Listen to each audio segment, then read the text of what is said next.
बिस्मिल्लाहिर्रहमानिर्रहीम। स्टूडेंट, आज का हमारा टॉपिक है manufacture of sodium hydroxide from brine. Sodium hydroxide को कास्टिक सोडा भी कहा जाता है क्योंकि ये बहुत ज़्यादा क्रूसिव होता है स्किन के लिए। क्रूसिव मतलब जलाने वाला, तेज़ी से इसके साथ चीज़ें डैमेज हो सकती हैं। ठीक है, हमारे ये जो की पॉइंट्स है या बेसिक कॉन्सेप्ट है सोडियम हाइड्रोक्साइड और क्लोरीन की प्रोडक्शन का इलेक्ट्रोलिसिस के थ्रू। इलेक्ट्रोलिसिस दो वर्ड से मिलकर बना है, इलेक्ट्रो एंड लाइसिस। इलेक्ट्रो का वर्ड यूज़ करते हैं इलेक्ट्रिसिटी या करंट के लिए, और लाइसिस का मतलब है ब्रेक डाउन। जब भी हम किसी चीज़ को उसके पॉजिटिव और नेगेटिव आयंस के अंदर डिसोसिएट करते हैं करंट की मदद से, तो हम उस प्रोसेस को कहते हैं इलेक्ट्रोलिसिस का। अब सोडियम हाइड्रोक्साइड को मैंने आपको से पहले भी बताया कि कास्टिक सोडा भी कहा जाता है।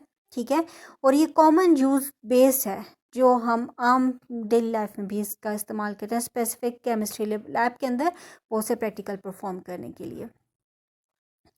इलेक्ट्रोलिसिस हम करते हैं कंसनट्रेटेड सोल्यूशन के लिए। कंसनट्रेटेड सोल्यूशन हम यूज़ कर रहे हैं सोडियम क्लोराइड का, और कंसनट्रेटेड सोल्यूशन जो सोडियम क्लोराइड का है उसे हम ब्राइन कहते हैं।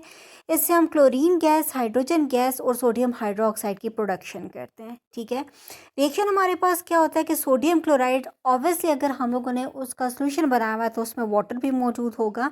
जब ये दोनों मिक्सअप होते हैं और इसमें से इलेक्ट्रिक करंट पास होती है, ये हाइड्रोजन गैस, क्लोरीन गैस और सोडियम हाइड्रोक्साइड की प्रोडक्शन करती है। क्लोरीन प्रोड्यूस होती है एनोड के ऊपर। एनोड हमारे पास पॉजिटिव इलेक्ट्रोड है।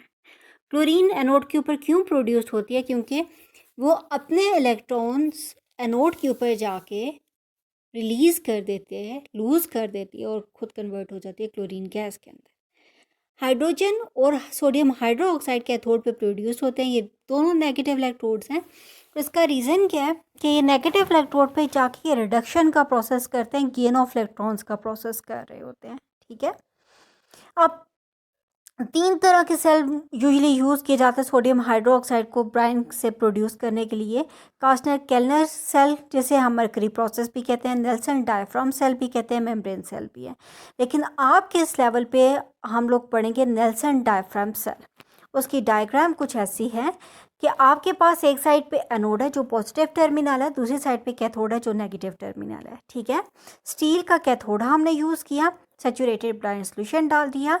कार्बन या टाइटेनियम कोटेड विद रूटीआई ऑक्साइड, रूटीआई रूथेनम टाइटेनियम ऑक्साइड है जो कैटलिस्ट है। ठीक है, और यहाँ पे आपके बुक में से सिर्फ कार्बन को ही यूज़ किया हुआ है, लिहाजा आप कार्बन को ही लिखें।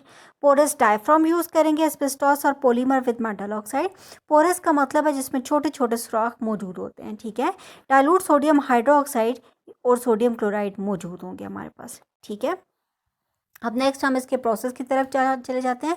पोरस डायफ्राम जो है या मेटल एस्बेस्टॉस है या मेटल ऑक्साइड है। ठीक है, ये सेपरेट आउट करती है एनोड और कैथोड को अलग अलग करती है। ठीक है, डायफ्राम प्रिवेंट करती है कि हाइड्रोक्सिल आयन जो है वो एनोड के कंपार्टमेंट की तरफ ना जाए, और क्लोराइड आयन को कैथोड कंपार्टमेंट में इंटर होने से रोकती है ये पोरस डायफ्राम।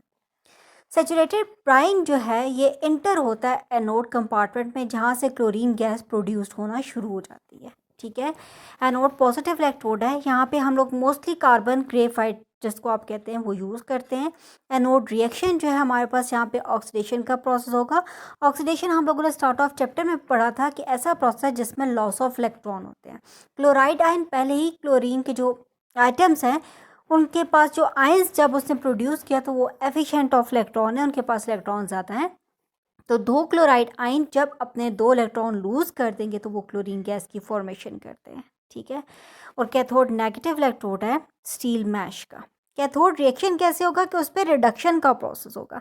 अब रिडक्शन किस चीज़ की हो रही है कि वाटर गेन ऑफ 2 इलेक्ट्रॉन करेगा, वो हाइड्रोजन और हाइड्रोक्सिल आयन की प्रोडक्शन करेगा। जब हाइड्रोजन और हाइड्रोक्सिल आयन प्रोड्यूस हो जाएंगे, अब सोडियम आयंस जो प्रोड्यूस्ड हो चुके हैं ये माइग्रेट करेंगे डायफ्राम से कैथोड कंपार्टमेंट की तरफ और कंबाइन होंगे हाइड्रोक्सिल आयंस के साथ और फॉर्म करेंगे सोडियम हाइड्रोक्साइड। और जब ये फॉर्मेशन हो जाएगी तो अब इसमें से आपके जो ये वाटर वेपर्स हैं वो रिमूव हो जाएंगे और सोडियम हाइड्रोक्साइड क्रिस्टलाइज आउट हो जाएगा। ठीक है, तो ये हमारे पास बेसिकली प्रोसेस था पूरा कि हम कैसे सोडियम हाइड्रोक्साइड को प्रिपेयर करते हैं। ठीक है, तो स्टूडेंट आपके पास कोई क्वेश्चन है या कहीं